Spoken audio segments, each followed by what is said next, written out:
مساء الخير لكل Thank you الحاضرين very much. وشكرا للذين Good evening to you all. هذا اللقاء ولجامعة I thank the organisers of this meeting with the faculty, students and the Students' Union ويشرفني of Oxford University. وأتمنى أن It is my hope that we will continue to meet from time to time to reflect upon the social, economic and political crises الصعود السياسية والاقتصادية and challenges that plague أنتم طلبتم every part of the world. أن نتكلم عن You requested me to address the question of Africa in the 21st century. My hope is that what I'm going to say will not only benefit the Africans or the students of Oxford University, but will also be of value to the whole world. في فترة سابقة لما كانت أفريقيا During the bygone era of the so-called Cold War, تسمى بالحرب الباردة the major powers, namely the صار عليها USA, يعني كان USSR, the Eastern Bloc, the Western Bloc, NATO and the Warsaw Pact were وهذا الحقيقة competing over Africa. له نتائج سلبية ضارة جدا على المستوى That conflict and competition had a very negative and harmful consequences on Africa and the whole world. Africa was severely affected by those conflicts. It turned into an arena for the ideological struggle. The competition between the US and the USSR for military and political influence shaped the continent. So did the rivalry between those who sought to monopolize its resources and obtain the largest number of lackeys and clients. The struggle between East and West was indeed fierce. Its coveted prizes were Africa's raw materials, and having African countries as allies in international fora. We were the victims of that struggle. The world drew no benefits from it either. All that happened was the creation of additional battlefield. Traditionally, the conflict used to be in and on Eastern and Western Europe. Then it was extended to Africa. Africa was divided into countries allied with the Eastern Bloc or the Western Bloc, like it sapped the energies of the major powers. That conflict exhausted Africa. Both the US and the USSR squandered enormous resources in order to dominate the largest possible part of Africa. That reflected negatively on world peace, stability, security, and economy. Revolutions, wars, and fighting erupted. Acts of violence, assassinations, and physical liquidation took place, though not to the same degree. Similar things happened in Europe by the way of conflict, Cold War, and occasional hot wars. The conflict was over Europe like it was over Africa, and in particular North Africa, and more specifically the place we are in right now. What I mean is that when a continent like Africa or Europe finds itself the theatre of a hot or cold war between major powers, that situation is bound to have an extremely negative consequences, both regionally and globally. It's therefore my ardent wish that the world, through this meeting, will draw the necessary lessons from the past experience. I also hope that it will desist from such practices. Europe used to be divided. There used to be military confrontation between its eastern and western parts. Now it could be said that Europe has been united. Its unity is a factor that contributes to great political, economic and psychological stability. Now Europe acts as a buffer zone between the Russian Federation and the US. It must remain peaceful, united, and a zone of separation rather than confrontation. Now I return to Africa, our main subject. Africa has been rid of the conflict that plagued it during the Cold War. Most regrettably, the signs of a new struggle over Africa have become clearly visible. It might take us back to the tragedies of the past. What is happening now is the emergence of a conflict between China and the US over Africa. It's my duty to be the first to sound the alarm against this menace. The subject is being broached very timidly and hesitantly. It is like someone who's suffering from a disease but decides to ignore it until it's too late. I do not wish to hide the truth from the peoples of Africa or of the whole world. A new conflict is emerging in Africa. It will take Africa back to being an arena of competition between the major powers. The conflict is likely to drain the energy of its main protagonists, the US and China. Let me describe the approach taken by each of the two countries. America is taking a harsh, rough approach to Africa. It is coming in with soldiers, weapons, and military bases. It's seeking military bases and an American military command in Africa. It grossly interferes in the internal affairs of Africa. Human rights, which are not given any attention inside the US itself, are used as a pretext to penetrate Africa and exert pressure on it. It trumpets human rights and democracy, despite the fact that democracy does not exist in America or elsewhere. It talks of good governance, while in reality there's no such thing. It interferes in every aspect of internal affairs. If a lackey of America or an agent of the CIA is apprehended or investigated, America demands to know every detail. Where that person was incarcerated, what happened to him and why. Is there any country in the world that could request similar information from America about one of its own citizens under similar circumstances? Of course not. Then how could Americans aggregate such a right to itself? This is America's harsh approach to Africa. China and the US are competitors. They both wish to colonize Africa and benefit from its wealth. However, China is taking a soft approach. China does not lecture African countries about their system of government, human rights, freedom of expression, good governance, or such like. China never interferes in the internal affairs of other states. It does not bring in soldiers, military bases, or military command. More than 600 Chinese corporations are penetrating deep into Africa. Some Chinese communities have started to settle in Africa. This is China's soft approach.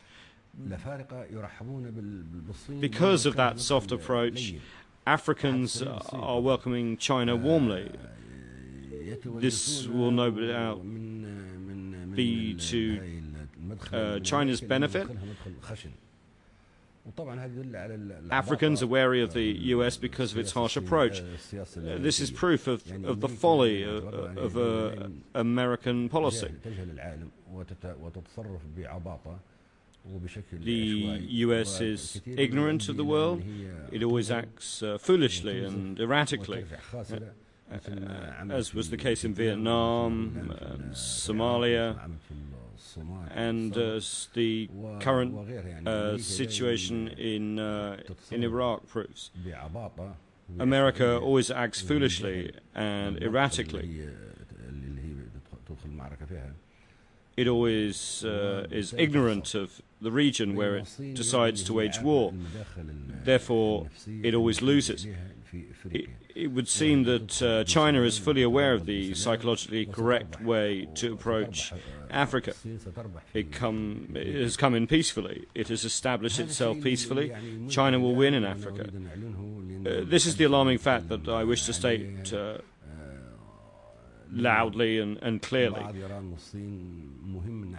Nobody is talking about it.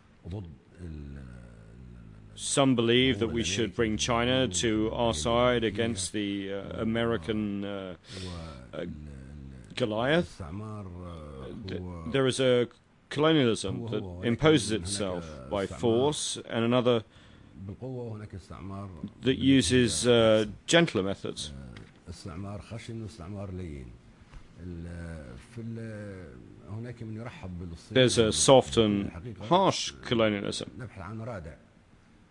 But in the final analysis, colonialism is one and the same. As I said, there are those who welcome China. We all seek a deterrent against the harsh approach of American penetration. This makes us take China's side. However, China must know that we are aware that it could turn into an imperialist power if it wishes to settle in Africa or to plunder Africa's resources at a low price and sell its manufactured products at an exorbitant one. It will turn into a colonial power. There are a few in Africa that lean towards the US, but if a referendum is held, China will win. The majority is afraid of America. In view of its past conduct in other parts of the world, people are wary it might impose its military presence and gross interference in all internal affairs. The US-China rivalry is one of the issues we currently face. Another issue is that of African Union. If Africa manages to unite like Europe, this will be to the benefit of the Africans and the whole world. The fact that Europe is no longer a divided area of confrontation and conflict between two opposing blocs, nor a powder keg that could explode at any moment, has benefited Europe, its inhabitants, and the whole world. I am aware that American forces that occupied Europe in World War II are still there. This is a threat to peace in Europe, the Mediterranean, and the whole world. I hope it will cease to exist. However, it is a European concern. Europe now is a political and economic asset for itself and the whole world. The united Europe, with its common currency and policies, is a stabilizing factor in the world. We would like to see the same in Africa.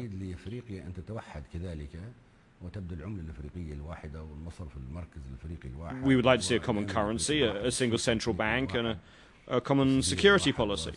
The single African market with unified policies of imports and exports will boost the world economy. Certainly there are 50 states, each with its own currency, central bank, and distinct economic system. This makes us of no consequence.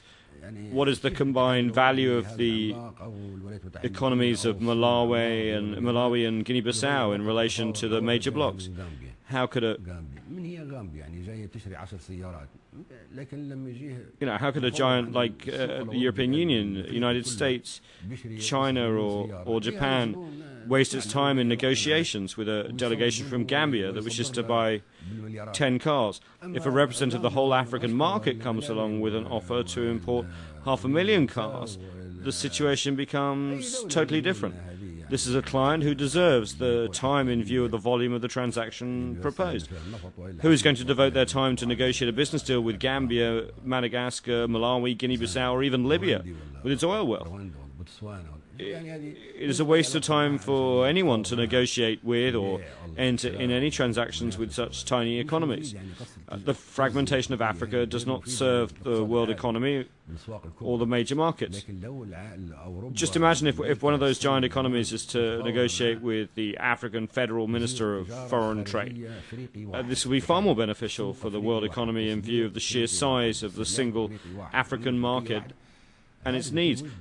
I hope that the major players and the whole world would understand this fact. I hope that they will help Africa to achieve its unity and to establish a United States of Africa. This will contribute to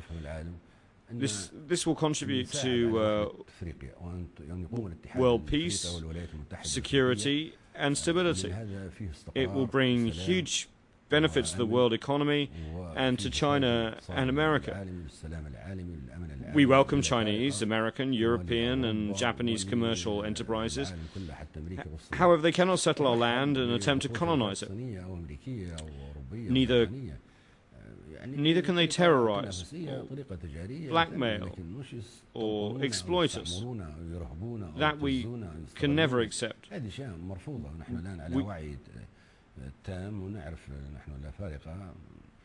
We Africans are different in this day and age. We have world-class scientists and experts. We can no longer be fooled by the little tricks used on us in the past.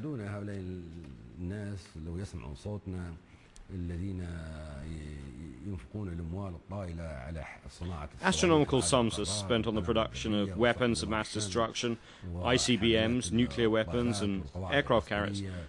Equally mind-boggling amounts are squandered on military bases and armed forces. Just imagine if those who indulge in such evil spending decide to allocate part of it for us in Africa.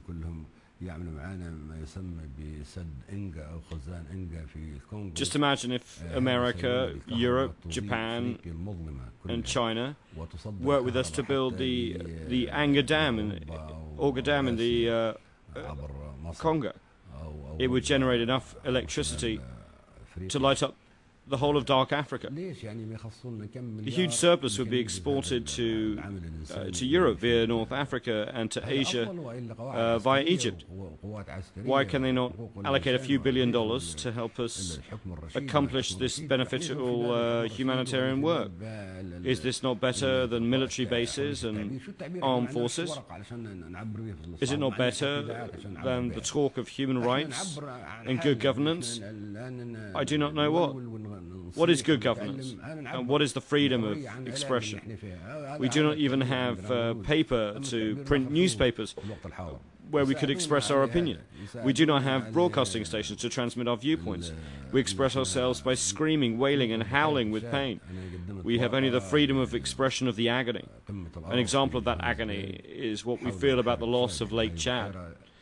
I submitted a paper on Lake Chad to the Earth Summit in Johannesburg. Only 1/10 of the lake is left. 9/10 of it are gone. This major environmental disaster for Africa and the world, why can they not come to help us save the lake? We can construct some conduits from the rivers Congo, Central Africa and Cameroon.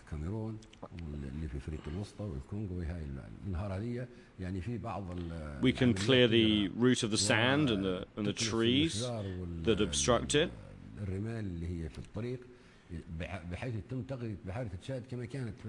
Thus, Lake Chad will be fed once again by the waters of those rivers. You can see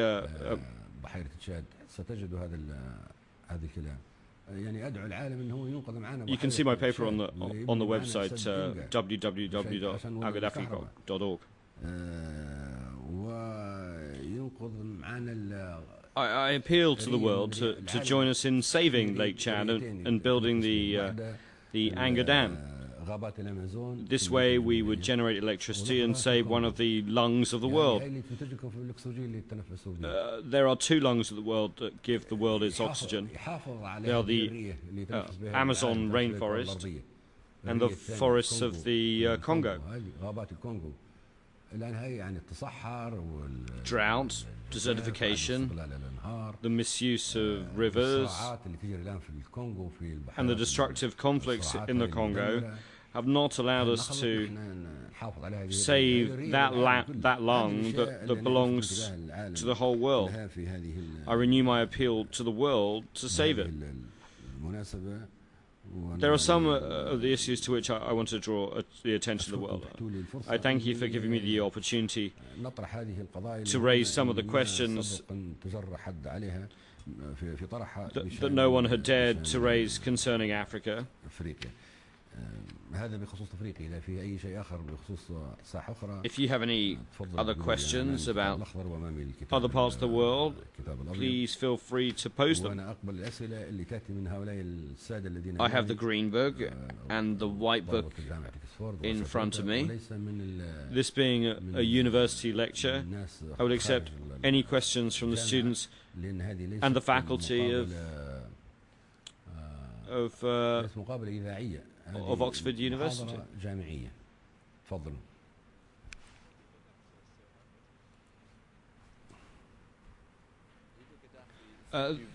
Thank you, Brother Leader, for this analysis of the situation on the African continent. I would like to refer to a question, an email question received from one of the students.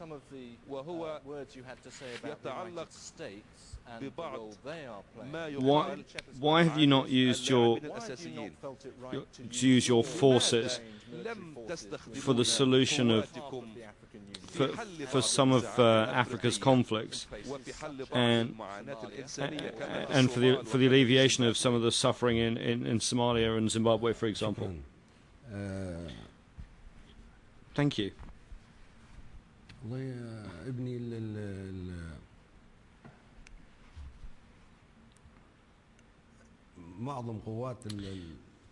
Most of the UN forces are in Africa.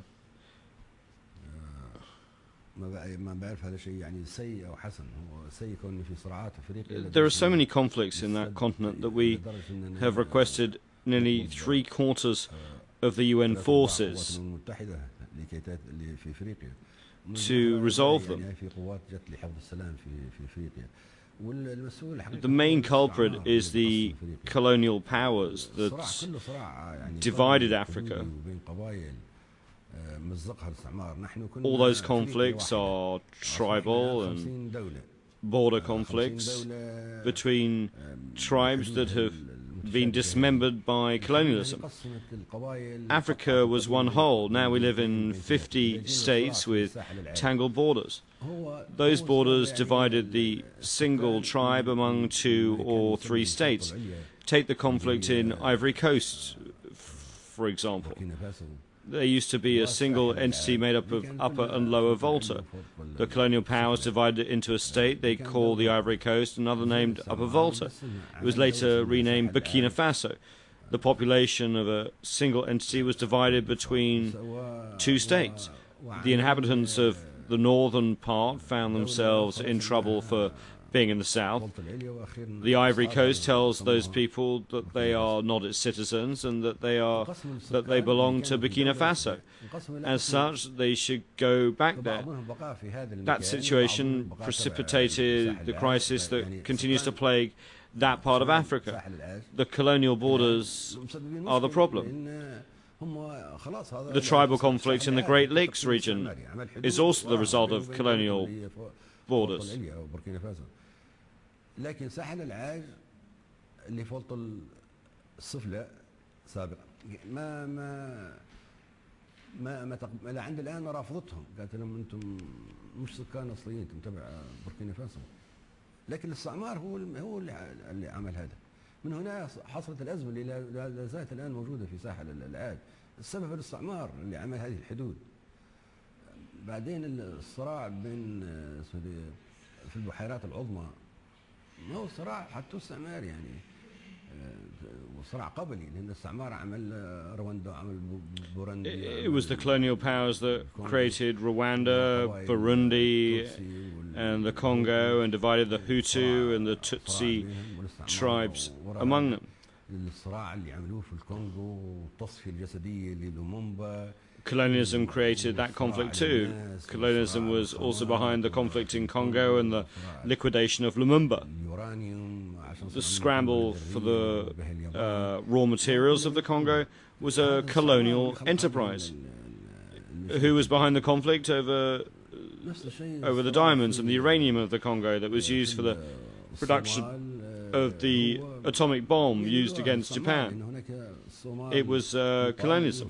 The same applies to the conflict in Somalia. who divided it into Italian and British parts. It was colonialism. Why was it not left as a single united Somalia? Because the Italians colonized the north and the English took the south.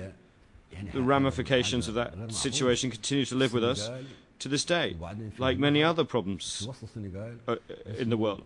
Take a look at the map of Gambia. It defies all logic. The river Gambia runs through the center of Senegal. The British came, occupied it, established a state, taught its inhabitants English, then granted independence. Senegal, a former French colony, now surrounds the Gambia from all sides.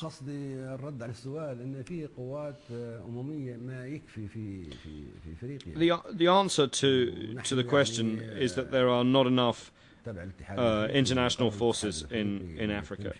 We are part of the African Union.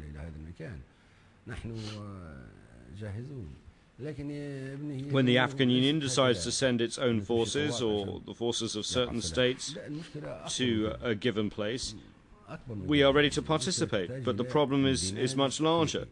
It is not enough to send the troops for peace to be restored. The solution requires a genuine African integration. It requires the elimination of the legacy of colonialism. It needs the establishment of the United States of Africa. It does not matter whether those states number 50 or even 1,000. What is necessary is a unified political framework. This is where the solution lies. We are therefore doing our level best to establish a genuinely strong African Union. Another point is that such forces require financing. The UN refuses to provide financing for any force other than its own blue helmets. The reputation of those blue helmets is bad. Countries like Sudan refuse to have them on their territory in Darfur. They say the international forces widen the scope of their mandate or have it widened for them by America to include interference in the country's affairs, apprehension and trial of their citizens. This is another form of colonialism that will breed other conflicts. The question of sending troops here or there is a very thorny one. Thank you. My name is Tarek. Question. My name is Tarek. I'm a Tunisian student at Oxford. My question has to do with the notion of unity and the way to handle democracy. There seems to be many problems concerning democracy and the crisis in the Sahara. Is it not time that leaders overcame those problems? When can we truly see national plans? Will there be a common market? How can we overcome the bureaucratic hurdles in this regard? Leader, I pray to God that the leaders would heed your call.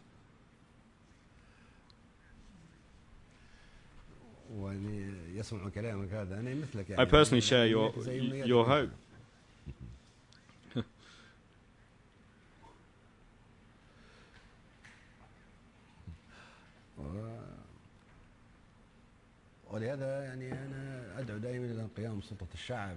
That is why I call for the establishment of the power of the people.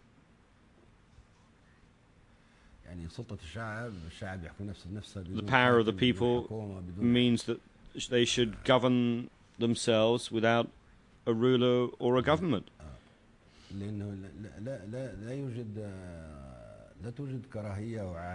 There's no hatred or enmity between the Algerian or the Moroccan peoples.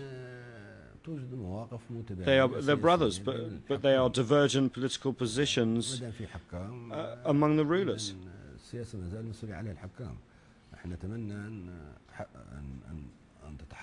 As long as rulers exist, they will be responsible for the political situation. We hope that the power of the people will be established everywhere in the world so as to ensure genuine and everlasting peace.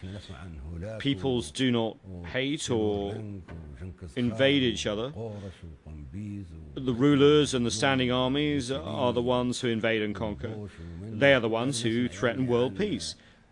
When one talks of wars and invasions, you do not hear them say the German people or the Mongolian people invaded this or conquered that. You hear them talking about individual leaders like the Hulagu, the Timurlen, Genghis Khan, Hitler, Napoleon, Mussolini, Bush, and others. This is entirely correct. People do not invade. The rulers who control the armies do. Without Hitler, the German people are peaceful. It was Hitler that waged war on Europe and the whole world. The history of Napoleon does not mean that France is an aggressive country. It is now a peace-loving country despite that history. Personally, I have no admiration for the so-called Arab or Muslim triumphs in Europe. I consider them acts of colonialism. The Arabs occupied Sicily for 300 years and the Iberian Peninsula for 800 years. When they left, there were no Muslims in those places. How can that be considered a triumph? It was nothing but an invasion and colonialism. Who ordered those invasions? The rulers did because they wanted the spoils of war, the treasures, and the slave girls. Nowadays, those spoils of war are called winning elections, a second term for that president or the control of the oil. They are all individual ambitions. They have nothing to do with the wishes of the people.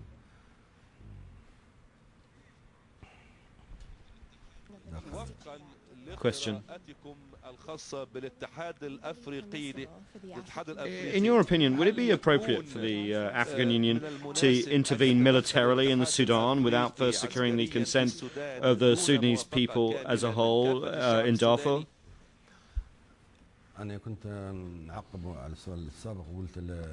The leader, concerning the question of Darfur, I must tell you that I tend to have some bold opinions concerning political or diplomatic questions. I prefer to deal with them from a social and psychological point of view.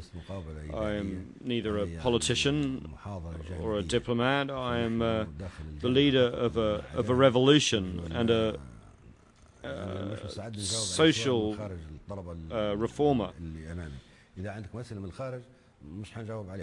I have made an effort regarding the situation in Darfur.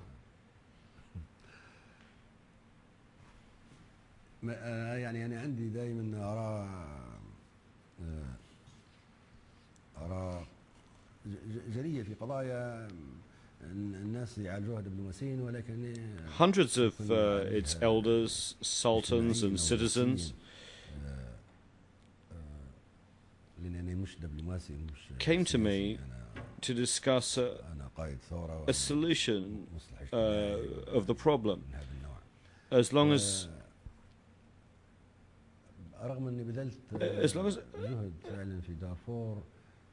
there will be international relief in Darfur,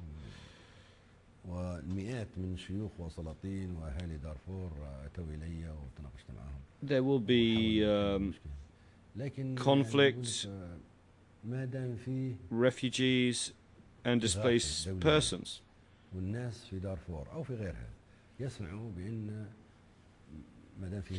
When people hear that they will receive supplies of rice, flour, milk, and canned goods, they will leave their villages and go to the refugee camps.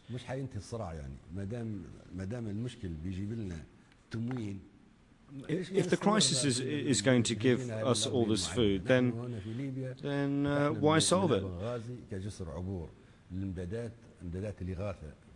We opened the port of Benghazi to the international relief supplies in view of the geographical proximity of Darfur to the Libyan borders.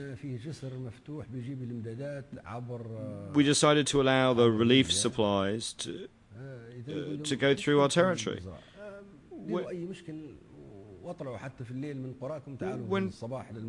When people heard of the airlift of supplies from Al Kafra airport, they asked us why they would stop the conflict.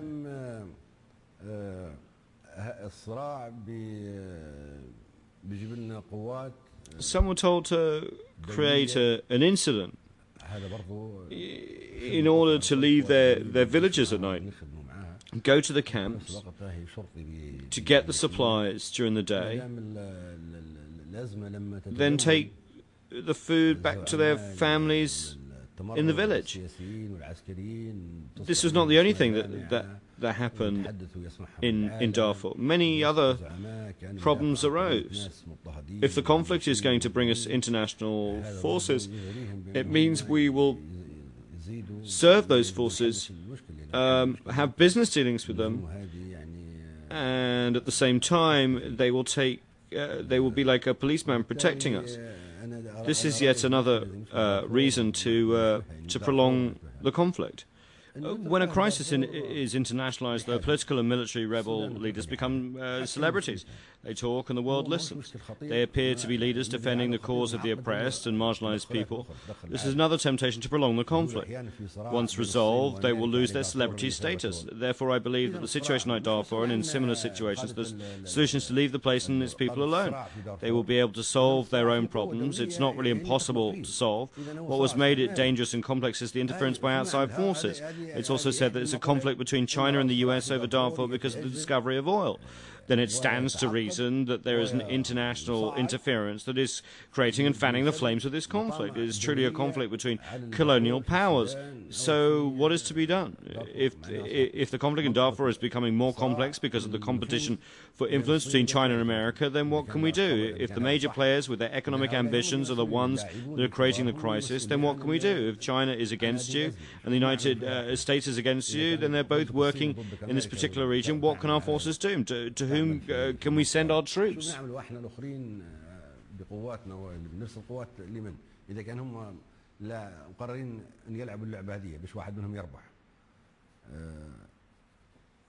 نحن نود أن نتقدم قليلا في هذه المحاضرة للتعليق على قضايا أخرى. عندنا اهتمام كبير من مستمع البي بي سي. Question. There's a great deal of interest by viewers and listeners of the BBC in certain other subjects. So we hope that you'll have time, will allow you to answer and comment on the other subjects. سؤال جديد فخامة الأخ القائد. First question is, you've proposed a solution for the Palestinian-Israeli conflict, a one-state solution. How do you think this can come to pass? The leader. Thank you. This conflict is a chronic one. It's a chronic disease for the world. It has poisoned the life of the world. The question of Palestine is the reason for the hostility between the Arabs and America. America has taken the side of the Israelis all along. All peaceful and military means have failed to put an end to the conflict. In all honesty, the current players cannot be trusted because they have no genuine interest in the situation. For instance, I know that a former president of Italy said, we're looking for a temporary solution in our time.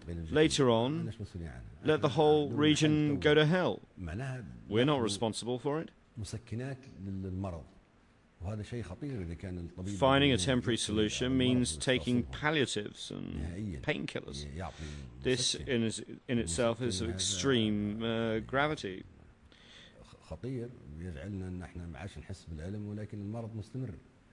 If a doctor prefers to give a painkiller instead of a radical treatment of the disease, this could be a cause for death.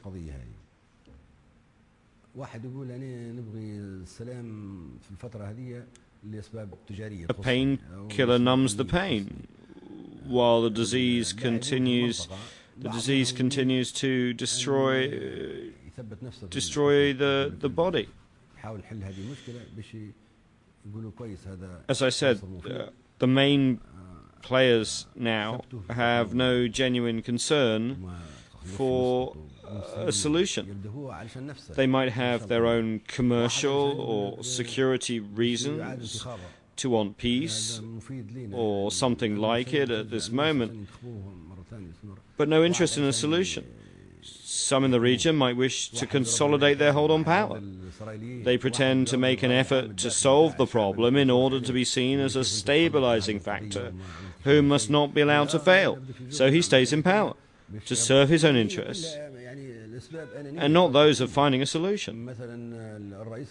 You hear someone saying that we must encourage people to re-elect him. Others are kept on because it's said that they serve the US interest, and others because they serve other Israeli interests, while others are still kept on because they know how to placate their public opinion. As we can see, there are selfish and personal reasons. Let us take any US president as an example. Whenever he decides to deal with this question, it's purely for electoral reasons. If the current president, he cannot be re-elected, he does it for his party, to convince the American people to vote for the Republican Party. That could help to solve the question of the Middle East. So whatever is done, it's not done in the interest of the Middle East, or in the interest of Israelis or the Palestinians. It's done solely in the interest of a political party or a politician. Everyone is exploiting that question. It is some sort of blackmail. This is the problem with the current movers and shakers. I have no personal interest in the solution. I do not wish to lick the boots of the Americans, the Israelis, the Palestinians, the Arabs, or any other group. They cannot re-elect me or re-elect my party, and I have no need to market myself. After studying the question, I wrote my white book, Isra'Team.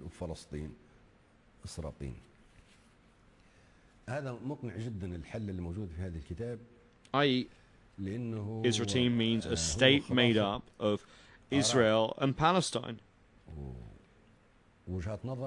The solution proposed in the book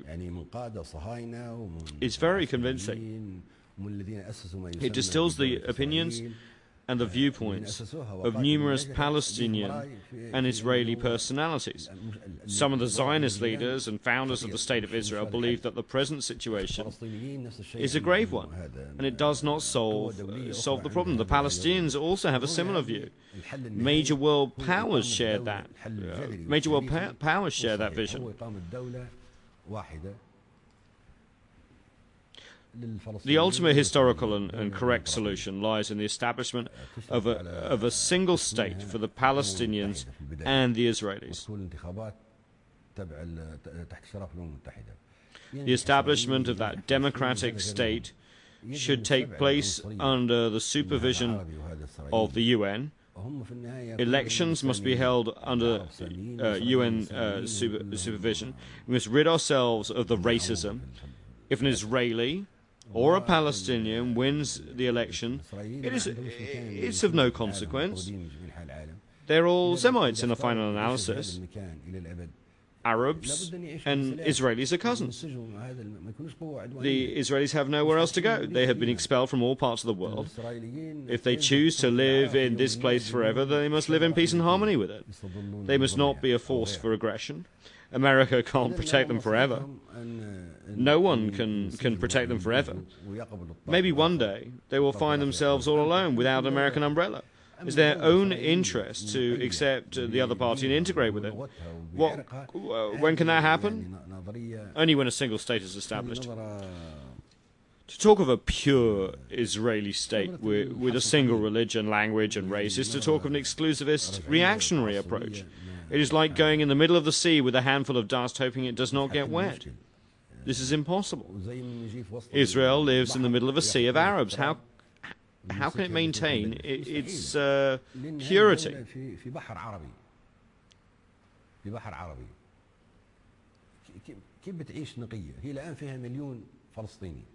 There are a million Palestinians who live in it right now. In the future, there will come 2 or 3 million. So that takes care of the purity notion. If a Palestinian state is established in the West Bank, the depth of the state of Israel will be a mere 14 kilometers. Any military operation in the future will easily split it in half. These are not just words, they are the words of the Zionist leaders who established Israel. They believe that they created a state in the crater of a volcano. It cannot survive. The problem lies in the fact that 2 parties are fighting over one piece of land called Palestine. When one party takes that land and unilaterally declares the establishment of its own state on it, it would be asking for trouble. There are 2 parties. They must reach an agreement, or it will remain a disputed land forever. This is what happened, and this is what is the reason why the Arabs did not recognize or accept the situation created by the Israeli expropriation of the whole of Palestine. Let us take Turkey, for example. When the Turkish Cypriot Republic was established, nobody recognized it except Turkey. Why? Because Cyprus belongs to all Cypriots, Turkish and Greek alike. Palestine also must belong to all its inhabitants, whether Palestinians, Israeli Jews, Arab Muslims or Christians. It belongs to all of them. This land cannot be partitioned. The area between the river and the sea is too narrow for 2 states to be established on it. The Jews of the world will number 12 million. Let's suppose that 12 million will return to the country called Israel today. There are 5 million Palestinians in the diaspora. If all of them return, the number of Palestinians will be around 7 million. How can this large number of people live in 2 states in this minuscule piece of land? It's simply impossible. Israel already exists.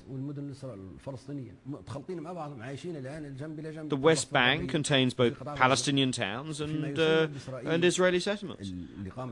They are mixed together. They live side by side in what is currently called Israel. As I said, 1 million Palestinians who are also Israeli citizens and live side by side with the Israelis.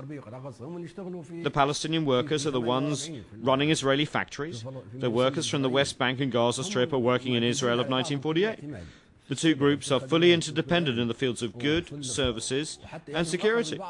They are closer to each other than they can be to any one of us. The solution is an establishment of a single state for both groups. We must rid ourselves of the culture of religious, linguistic and ethnic racism. This is a culture of the old guard. But the youth in Israel and Palestine want peace, want a single state, want to travel and trade and have a normal life. This is what they want.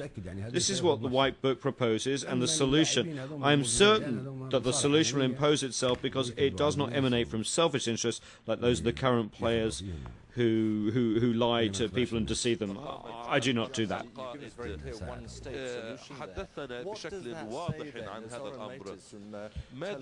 Question, Excellency. Please give us a direct response to this question. Then, what does that say about Egypt and Jordan, who have established diplomatic relations with Israel? Yasser Arafat also established such relations on behalf of the Palestinians.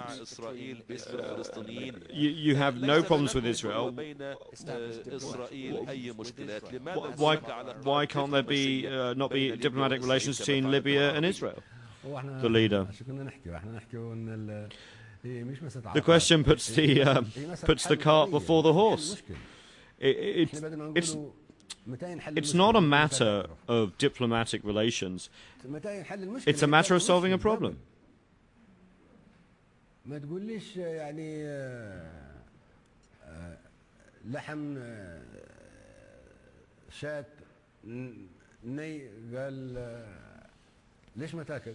تقول له ليش ما تطبخوه؟ Instead of finding a way to resolve the problem, you're going to ask me about recognition.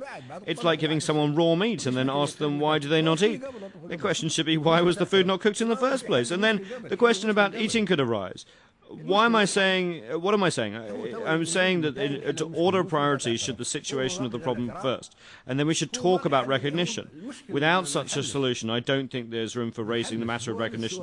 I'm very grateful to you, Oxford University, to the Students' Union, the interpreter and the broadcaster. I thank you all. I stand ready, when the time permits, to have more meetings like this one with you. I believe this meeting was extremely useful. You're a man of clear.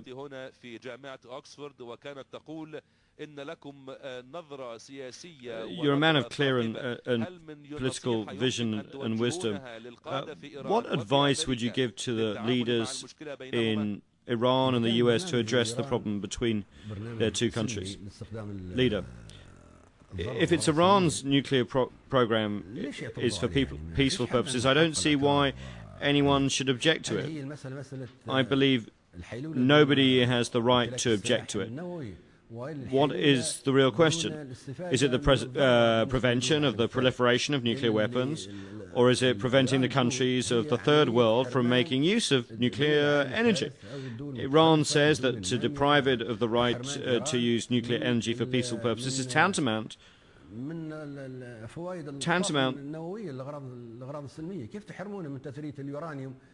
to denying that right to all developing and third world countries.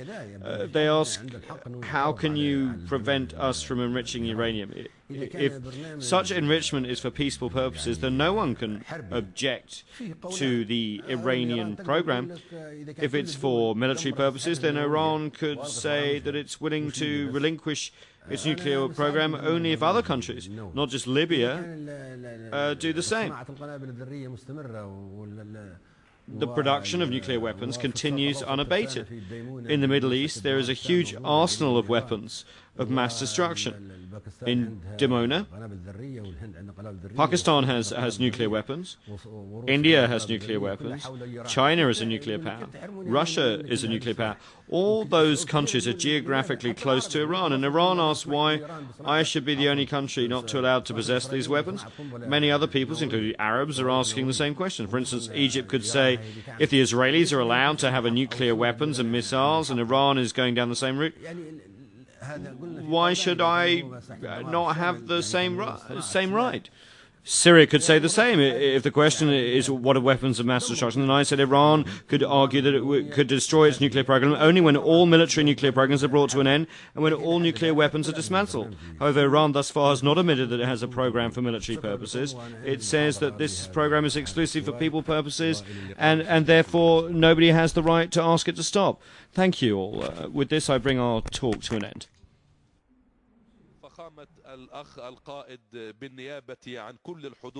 On behalf of here at Oxford University, I thank you, Brother Leader, for your time, contribution and your answers.